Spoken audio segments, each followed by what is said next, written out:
What's going on, guys? Pete Nova here with Player Profiler. Week 1 is officially in the books. I am super excited to be with you guys here tonight. We're going to go over my top 10 takeaways from week 1, talk about a little bit of the in-depth data that we were able to uncover, and talk about our just initial thoughts on everything that's kind of transpired so far. We got week 1 Monday Night Football action tonight. We'll answer some of your questions as we get through the show towards the end, if you have any start-sit questions. But let's just jump right into our first takeaway.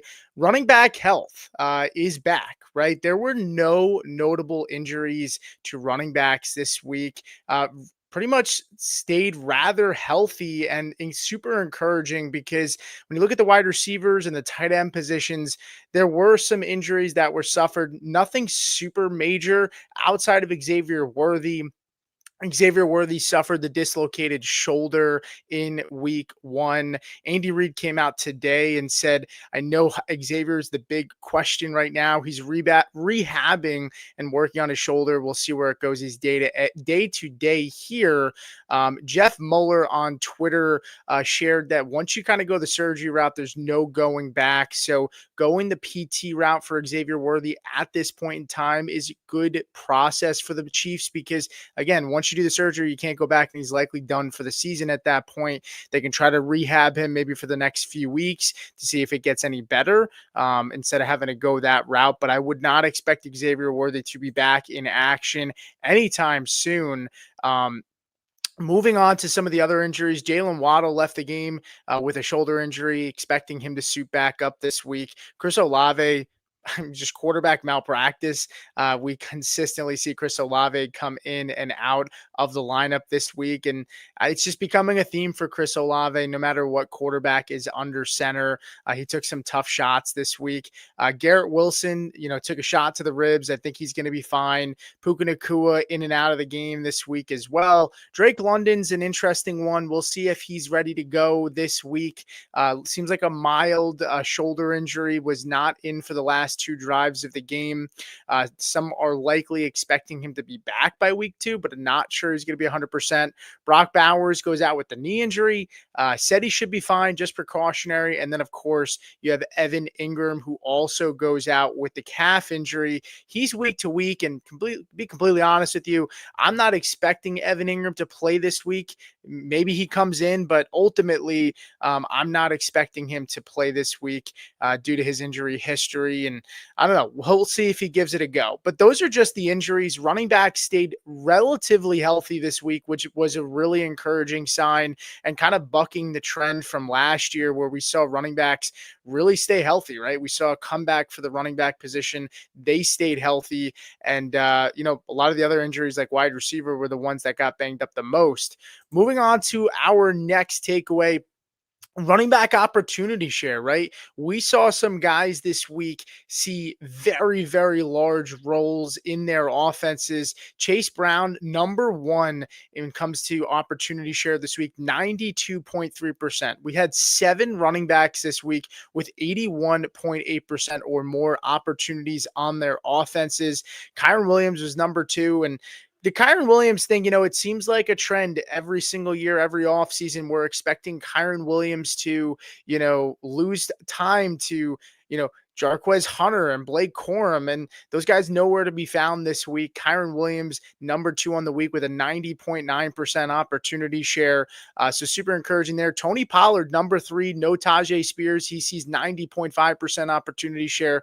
Amarion Hampton, 89.5% opportunity share. He comes in at number 4 on the week for running backs. And super encouraging with Najee Harris, right? Najee Harris comes back, and ultimately it didn't really affect the workload for Hampton. And To be completely honest with you, I expect maybe when Najee's back for it to be like a 70-30 split. But ultimately, I saw enough from Hampton to be encouraged on how they're going to use him. And I thought he looked pretty good, even though the stat sheet may not show it for him. Ashton Genty comes in here at number 5, 87.5% opportunity share. Really did not translate well. That Patriots defense really bottled him up. That run defense for the Patriots much improved this year. I do want to say, though, if you have Amar in Hampton, I think this is a chance for him to have a really strong week. That run defense for the Chargers was not great last week. From an EPA standpoint, their run defense was one of the worst in the NFL last week, even though it didn't really seem like Isaiah Pacheco ran all over them. Ultimately, I think he's going to be in a nice spot against the Chargers this week. Josh Jacobs comes in here at number 6, 87% opportunity share for Josh Jacobs.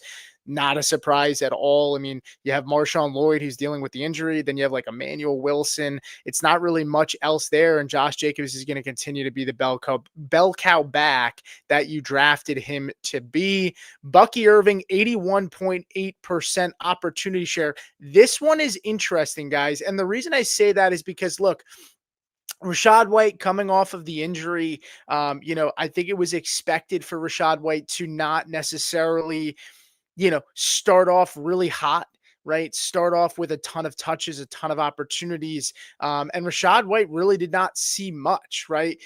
When you look at it, Bucky Irving, 81.8% of the snaps. Sean Turner got 0 snaps in this game, 0 snaps. So, I mean, for as much as we loved Sean Tucker, he really did not see any snaps this week, which is kind of surprising because he looked good. We in preseason with the Rachaad White injury, maybe he wasn't full go. We expected maybe Tucker to take some touches as well, but they really just gave most of it to Bucky Irving, and I think that's really encouraging for Bucky Irving the rest of the way. I do want to take a look at the chat really quick here before we move on. We have a couple of comments in here. Kenneth Walker looked awful hurt, or he's just not that good. Probably number 2. Yeah, I mean, Zach Charbonnet was really involved in that offense this week. And Kenneth Walker was taken off of the injury report too. So it wasn't necessarily that, Walker was nursing that foot injury, but Zach Charbonnet this week looked good from a carry share standpoint. He had 46.2%, 3.92% yards per, 3.92 yards per carry. But ultimately overall, I was expecting Zach Charbonnet to be heavily involved in this offense. I didn't expect him to need an injury to Kenneth Walker for him to be used in this offense. I think we saw that this week. And 48% of the opportunity share, I expect this to be a split workload. And that's pretty frightening if you drafted Kenneth Walker in round 4 or 5. Maybe it felt like a discount that we were getting on Kenneth Walker, but at this point, I would be a little bit concerned if I drafted Kenneth Walker. Charbonnet outside the top 100 to me was one of the best values. Would you get a question on Tank Bigsby? We're going to actually move on to that Jaguars offense because that's our number 3 takeaway this week. And it's Travis Etienne. Travis Etienne is back, guys. There was a lot of talk about, is he going to be traded? Is this Tank Bigsby's backfield? There were reports all off season in camp that Tank Bigsby kept getting the first carry, in practices. And for some reason, Travis Etienne goes out there for Jacksonville and puts on a monster day. I mean, we saw a guy 19 total touches, 65% of the opportunity share in a backfield that has 4 running backs. You have LaQuint Allen, you have Brashal Tootin, who saw some touches, and you have Tank Bigsby. Those 3 guys were feast or famine, with the limited opportunities that they had that pretty much sliced up whatever Travis Etienne didn't get. And Travis Etienne looked great. I mean, 3 targets, 156 total yards, 18.6 points on the week. The 18.6 PPR points for Travis Etienne would have been the most points he had in a single game last year. He has that in the first game with Liam Cohen. Extremely encouraging for Travis Etienne. And ultimately, finishes as running back 6 in PPR. I think this Cohen offense is going to, fit his skill set. I never really expected Tank Bigsby. And look, it's week one, great guys. So, of course, there are going to be overreactions. Of course, there's going to be people that have confirmation bias. And when guys that you don't love, or guys that you did love, maybe didn't perform well, we're always going to try to say, well, it's just week one. I think this one is extremely telling, though. Tank Bigsby, to me, doesn't really fit this offense very well. Didn't catch the football a ton in college. We know Liam Cohen loves to throw the running back the football, and Travis Etienne fit this offense super well. He had a bad year last year. He dealt with some injuries, but ultimately, I think this is his job to lose, right? And nobody really stepped up and took it from him.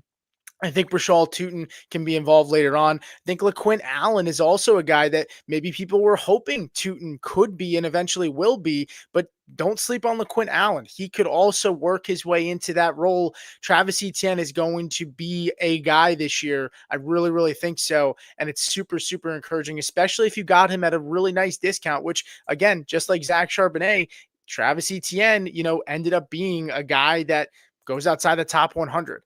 So super, super encouraging. Looking at some of the people in the chat here, Bigsby, a high-end handcuff. I don't look at it that way. I mean, sure, Bigsby could probably take over a large portion of the early down work, but if he's not going to be scoring touchdowns, I don't know how viable he's going to be in that offense that's going to have to throw the football a ton. I actually liked what I saw from LaQuint Allen and Brashal Tootin. Now, it's 1 week, don't get me wrong, but I've never been a huge believer in Tank Bigsby. I don't see what a lot of people see in him. That's just me.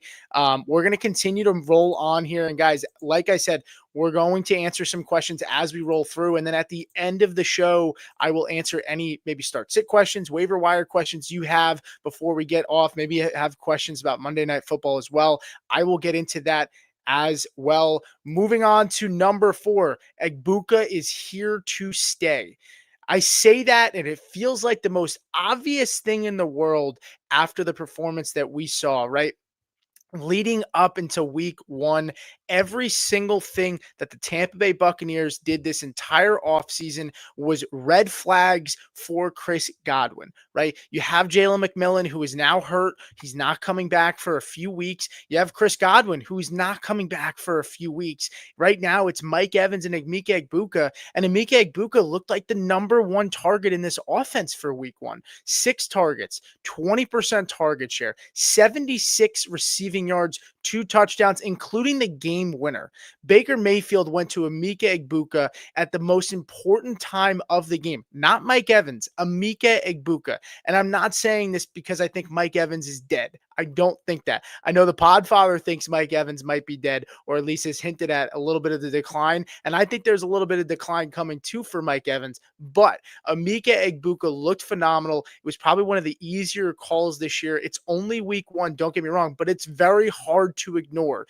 The buzz we heard in camp, how good he looked on the field, 2 total touchdowns, including the game winner. And 93% snap rate. He was out there for 93% of the snaps, 23.6 fantasy points on the week. One of the best wide receivers if you put him in your lineup this week. And I think he's going to continue to produce. He's a guy that can be a high-end wide receiver too if he's going to continue to play like this and this offense can continue to move the football, right? One thing that is extremely encouraging with Egbuka, which some of us said all offseason, I said it here on Player Profiler as well, especially on the Risers and Fallers show, right? 24 snaps in the slot for Egbuka. He played 30 out wide. Egbuka was able to play out wide in college. A lot of people looked at him as just a slot-only wide receiver. He can play out wide. And even if Chris Godwin came back, a lot of people were concerned, well, how much run can Egbuka get? How long can he be fantasy relevant until Godwin comes back? They used him outside more than they used him in the slot. So that is super encouraging utilization for Emeka Egbuka. The breakout is here. It's here to stay. And I know some people might think it's, hey, we're getting over our skis a little bit, but you got blinders on if at this point, if you don't believe in the hype for Emeka Egbuka. He's cementing himself as a go-to guy already in this offense, and that's what the reports were saying all offseason in camp. Baker Mayfield seems to have a really, really strong connection with him. Moving on to another guy that had a lot of hype, dollar bill, y'all. We got Bill Krosky merit season. It is here, right? And I'm not a guy that necessarily bought into the hype too much. I have my shares of Bill Krosky merit, right? But encouraging week for him. And I'm not going to get super excited about Bill Krosky merit just yet. But what I would say is 10 total touches, 82 rushing yards, a touchdown, and he had 50% of the team's carries. Chris Rodriguez was a healthy scratch this week. Now, part of that has to do with the fact that Jeremy McNichols, the other running back in this room, can play special teams. And so Chris Rodriguez becomes a healthy scratch. That is, but either way, the fact that they had the balls and the courage to go out there and put Bill Krosky merit in there for 50% of the team carries, it just speaks more volumes on what the coaching staff believes in for this kid. I will say, for Bill Krosky merit, I don't have, high projections that he's going to be a top 20 guy this year, because to me, you have Austin Eckler, who's a solidified veteran. He's going to catch passes in this offense. He's going to have the pass catching role. And ultimately, Jacory Krosky merit's going to have some of that early down work, but they're in an offense with a running quarterback in Jaden Daniels, right? So if you got Bill Krosky merit outside the top 100, you're very happy. Inside the top 100, I'm still not super excited about where I drafted him if you did inside the top 100, but he did look good in his first NFL action. Super encouraging. RB 16, 14 PPR points on the week. He actually had the second most points of any running back in week 1. Moving on, our sixth takeaway, Sampson role carved out. Is Dylan Sampson going to have standalone value in this offense? Quinshon Judkins signs his contract this weekend ahead of the first Sunday slate, right, of the year. Quinshon Judkins signs his rookie contract, and I think a lot of people said, shoot, man, well, I have Jerome Ford in my lineup this week. And, and what's his role going to look like going forward? Jerome Ford stunk this week. And I actually told people that I thought he was going to be solid against a bad defense in the Bengals. I was totally wrong on that, right? Jerome Ford, I mean, I'm not, he's a guy that you're probably dropping at this point. Reason being, right, you look at Dylan Sampson with Quinshon Judkins coming back.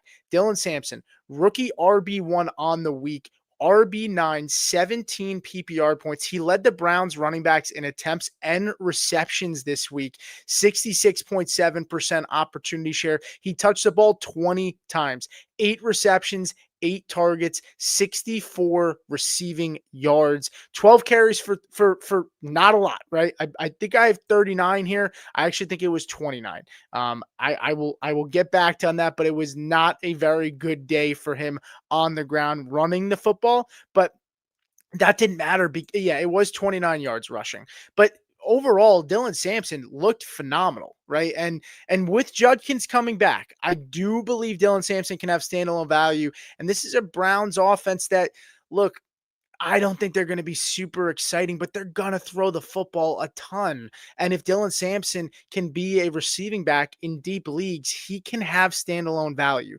Quinshon Judkins, while he is coming back, that suspension is looming. We do not know. There's a good chance Quinshon Judkins misses time this year. And if Quinshon Judkins misses time, Dylan Sampson is going to have a role in the receiving game. And he's a guy that's going to have standalone value this year. So I like what I saw from Dylan Sampson. If you have him and you're bummed out that Quinshon Judkins is now signed there, don't be too upset, because I do think he's a guy that's going to carve out I think he's already carved out a role, and Joe Flacco really liked going to him in this game. Tyler Warren, number 7 here. Tyler Warren is a must start going forward, right? Tight end 3 on the week, 14.9 PPR points for Tyler freaking Warren. This guy caught 7 passes for 76 yards. He had a 31% target share. That is absolutely insane for a rookie, for a tight end in their first game. I mean, forgetting about the fact that, sure, a rookie could have that high of a target share at like wide receiver. We're talking about a tight end here. And in an offense that, there are pieces in this offense. Michael Pittman looked good. Josh Downs did not look good, but he's still a very viable option in the pass game. You have Jonathan Taylor can still catch passes. So the fact that he was able to demand 31% target share is absolutely insane for Tyler Warren. And this is why I did not draft tight ends very high this year. I love taking the value at tight ends. We're going to talk about some more tight ends today, but Tyler Warren was phenomenal. And you did not have to spend a top 100 pick in very many cases on Tyler Warren this year. His ADP did start to creep up as we got closer to kickoff. So in some leagues, he probably did go towards that 80 range in ADP, but that was not an expensive cost for what we're going to get. It looks like in this offense, they're going to utilize him a ton. 78% snap share, 80% of the 11 personnel when one tight end is on the field. That's what 11 personnel means. It's one tight end, one running back. Tyler Warren was out there for 80% of those snaps, which is encouraging. 22% of the snaps in the slot he played. Tyler Warren looked phenomenal. Danny Dimes, I don't expect Daniel Jones to be this good every single week, and he might be in for a little bit of a rude awakening this week against Denver. But what I would say is Denver has had trouble, defending the tight end position. And so I don't think it's out of the question that you're starting Tyler Warren this week. I would start him this week. Unless you have a top tight end, I would be starting Tyler Warren with confidence no matter what. That's how confident I feel after one game of seeing what we saw from Tyler Warren. Moving on to number 8, strange things are happening. Brenton Strange, we talk about tight end values. Brenton Strange was a guy that was not going very high at all in fantasy drafts. Brenton Strange has a really, really strong week this week. Let's take a look at it really quick, right? Snap usage percentage, right? Starter range is usually about 68 to 75% of the snaps. Early downs, you're looking at somewhere around, in one tight end set, somewhere around 58 to 66%. Third downs, usually around 80%. When you look at what he did, he played 78.8% of the total snaps, Brenton Strange, and he led this team in total receiving yards, right? So he entered the season, in my opinion, as a sleeper tight end. I think he has strong upside to be, a guy that you're targeting 100% on the waivers. If Brenton Strange, if people ask me, do you like Harold Fannin this week, or do you like Brenton Strange in terms of who you're picking up priority wise on the waiver wire, I would pick up Brenton Strange and I would pick up Hunter Henry before I picked up Harold Fannin Jr. And that may come to bite me because Harold Fannin Jr. looked really, really good. And I know there are some questions in regards to Harold Fannin Jr., and we can get to that towards the end, but he had 90% of the 11 personnel snaps on third downs. He is, of course, the receiving back. He also played 65% of the early down snaps. Really, really encouraging. And ultimately, he looked really good as a blocker, right? Brenton Strange had a really, really strong week. I am super encouraged by Brenton Strange. And I know that's not maybe what people are expecting to hear is Brenton Strange, right? Out of all the players, out of all the tight ends. But I'm telling you now, Brenton Strange is a guy that I think showed the coaching staff that that's why they were willing to move on from, Evan Ingram. 4 catches for 59 yards this week on 4 total targets. And he had 14.8 yards per target. I just think the usage was great. He was out there for 52% of the snaps, or 52 snaps against 78% snap share. I like Brenton Strange. I think he's a guy you should be targeting. I'll be fine to go out there on a limb and say, go target Brenton Strange over Harold Fannin Jr., which I know is not really maybe the popular thing. And it might bite me because I think Harold Fannin Jr. looked really, really good this week. But I'm going to go ahead and target Brenton Strange. I think he's going to be a focal point and a guy that's going to earn targets in this offense. Moving on, give Zay his flowers. Zay Flowers, wide receiver 1 on the week. The breakout seems like it's finally here for Zay Flowers. And I talked about it a little bit this offseason, but Lamar Jackson throws the ball into the end zone 40 times last year. And Zay Flowers, I don't think even caught 5 touchdowns. I just didn't see that happening again. Clearly, the Ravens looked at it from last year and said, we need to get him the football. Again, it's just 1 week, but 47% target share. He is Lamar's guy. Mark Andrews was nowhere to be found last night. I get it. Isaiah likely might come back and he might get some touches, but ultimately, Zay Flowers is the guy in this offense. It's not Rashad Bateman, like a lot of people will tout out there and say he's the better receiver in this offense. It's just not true. 9 targets for Zay Flowers, 1 touchdown, 151 total yards. I mean, he was even getting the ball on jet sweeps. He's running the football too. He's going to have some massive weeks in this offense, this high-powered offense, and he clearly looks like the go-to guy for Lamar Jackson. So if you drafted Zay Flowers, many people were avoiding him. He was a guy that people did not want to draft. He was just weird. Like, nobody talked about Zay Flowers. He wasn't the sexy pick this offseason because of how, he's a Ravens wide receiver, and, you don't want to roster a wide receiver in the Ravens offense. Zay Flowers looks like he could be the real deal this year. And if you drafted him, you got him at a really, really nice discount. And I'm not expecting him to be this good every single week. There was a complete high scoring game. I mean, it was a track meet, right? So I'm not expecting that every single week, but I will buy into the fact that Zay Flowers will have a larger role in this offense, and it's super encouraging if you drafted him where you did. Number 10, and the final takeaway, then we'll get to some questions and some comments in the chat. Jackson Smith-Njigba. Top 12 receiver this year, is that possible? Top 10 JSN. That's what I named this, right? Top 10 JSN. Is that in the realm of possibilities for Jackson Smith-Njigba? Jackson Smith-Njigba, 13 targets. He had the highest target share, higher than Zay Flowers on the entire week for wide receivers, 133 yards this week. 133, 9 receptions. Sam Darnold, I think, is going to feed Jackson Smith-Njigba in this offense.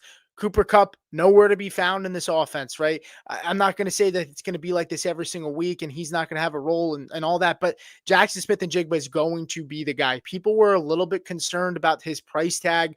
Is Cooper Kupp going to maybe take some of that workload away from him? And are we drafting him too high? I don't think so. Jackson Smith-Njigba looks like he's going to be that constant heartbeat in this offense. Sam Darnold looked like he loved him. He had 178 air yards. He played all over the formation. He was everywhere. And so ultimately, he's going to be a monster this year, Jackson Smith-Njigba. I have him in a decent amount of leagues. I wish I had him in more. Unfortunately, I didn't get him in as many as I wanted to. But this is how things go. Now we're pretty much done with our, top 10 takeaways. I do want to answer some questions that are in the chat, guys, because, I know people are asking questions about maybe week 1, about waiver wire. So I'm going to give you guys the floor. If you guys have questions, feel free to shoot them in here and I will gladly answer them. But let's take a look here at some of these questions so far. And just some comments too, right? 49ers offense cursed. Yeah. I mean, that is one thing that's important, right? George Kittle, hamstring injury, right? We don't know what's happening there, right? Like, that's concerning. Jawan Jennings goes out and all of a sudden they go sign Kendrick Bourne, right? To like a deal that gets up to $5 million in incentives.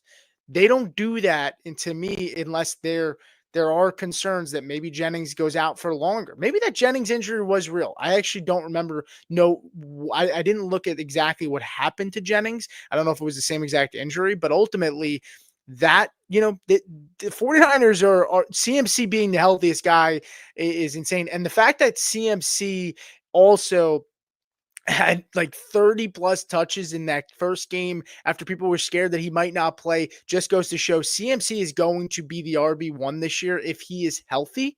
Okay, it's always been that. It's always been, is he going to stay healthy? If he's going to stay healthy, he is the RB1. That's just what it is, guys. That's CMC RB1 this year if he is healthy.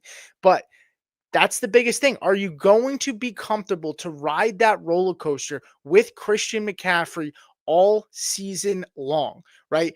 Every week we're going to hear Christian McCaffrey limited this week, or that, it's going to be precautionary. And unfortunately, there is a chance that maybe he does get hurt, right? He has had a history of it. But if you're willing to take the chance on him and he ends up being healthy, right, you have a very good shot to win every single week that he is in your lineup. That's just the truth. And I know that's not earth-shattering news there, guys, but Christian McCaffrey looked phenomenal. Woody Marks. I don't know what to make of Woody Marks this week. I mean, it looked like Nick Chubb was the bell cow. Now I'm not going to sit here and tell you that, you should, go drop Woody Marks, but I will tell you, if you lost this week and, maybe you're in a tough spot and there's some good guys out there, I wouldn't be totally opposed to it, right? I mean, this is a guy in Woody Marks, 12% opportunity share. He played only 7% of the snaps. Maybe he gets some more time as a season, but Woody Marks was never going to be a guy that you were going to be able to probably start day one, right? It was possibly going to take some time. He's going to have a role, I think, in the receiving game. That Texans offense was absolutely terrible. They were terrible this week. And so ultimately, I'm okay hanging on to Woody Marks. I think he can eventually get a little bit of a bigger role. Kyle said they double stacked Allen, Shakir, and Coleman. Down bad. Do you think they win? He said he's up 15 and he has the Bears defense in here. Pona has Jefferson. I don't love the chances, but I actually don't hate him either. I think you have a solid shot. You just need the Bears defense to not give you a 0. If they can give you like even 5, maybe Jefferson, they can hold him down for under 20. But I will say Bears secondary looks like they're pretty beat up. I don't think Jalen Johnson's playing tonight. And I think they're missing another guy as well, which is super concerning. But anyway, Julian said, is the father doing top 10 takeaways this week? I am doing top 10 takeaways this week. Matt, the Podfather, is doing a special show, I believe, during the weeks. I'm going to be taking this show. He's going to be taking a new show during the week. Hopefully I can fill his shoes. It's the Podfather, so I know it's big shoes to fill, but I'm going to do my best job possible to make sure that this show is very enjoyable and informative. John Wright said, any news on Brock Bowers? Yeah, I mean, it sounds like Brock Bowers, it was precautionary. It sounds like he's going to be okay. So that's super encouraging to hear as well. Yeah, I'm looking here to see if there's any specific questions that pop out specifically. Yeah, I mean, talking a little bit about RJ Harvey, I do think he looked like the better back this week. I think he's going to get more involved as the season progresses. I think Tyler Batty's likely going to see some reduction in those touches, and Harvey should see more time. I think he looked okay in pass pro. I did see a couple of snaps, and I think he's going to be a guy that you should be okay with eventually. I didn't start Harvey. I didn't advocate for starting him this week, but ultimately, that's a guy that I think will be okay as the season goes on. Let's see what else. Got offered Walker and Waddle for Tyreek. Should I take it? No, I would hang on to Kenneth Walker and Waddle. And this is coming from a guy that I have concerns about Kenneth Walker. I had concerns about him going into the season because of Charbonnet, but ultimately, I'm not overly concerned. And I would rather just take the package here and Walker and Waddle and keep those guys. I'm not looking to go grab Tyreek right now after what's going on. We did get a question in terms of biggest buy low on the week. I think Amara Hampton and Alvin Kamara are two guys that you can buy low. I think there are people that aren't looking into the numbers too much with Hampton in terms of the snap share and all that, and they don't care too much. I think people look at what happened in week 1 with Hampton. The stats weren't gaudy for him. It wasn't like super encouraging if you just looked at the box score. Only 8 PPR points this week, but I think Hampton's a guy that people are going to start panicking on. You're talking about a rookie. You're talking about maybe Najee Harris getting some talk about him getting more touches as he starts to get more healthy. And I think owners might be a little skittish on Amari and Hampton, so I would buy him. And then Alvin Kamara, right? 13 PPR points, right? A touchdown salvaged his day. I think owners could be a little bit worried about him as well. I'd be going and trying to take my shots on Alvin Kamara. Paul said, Is Josh Downs droppable in redraft? I'm thinking about putting a claim in for Hollywood while Worthy is out. I will say, and this is coming from a guy that likes Josh Downs a lot, I do have concerns about Tyler Warren playing in the slot, taking over, some of that work in the slot where Josh Downs is going to get a majority of his work. And we're already talking about a guy who, is not really out there on 3 wide receiver sets. I'm not panicking on Josh Downs just yet. If you need to win, I could understand going out there and picking up Hollywood Brown. If you really feel like you need the help, and if you had to drop Josh Downs, I'd be okay with it. I would really love not to drop Josh Downs after 1 week, but I could understand with the injuries and the usage, going out there and picking up Hollywood Brown. A1 said better stash Monangai or Kmet. Ingram is my tight end. I would go and see if there's a possibility that Strange or Hunter Henry are available. We talked about it before.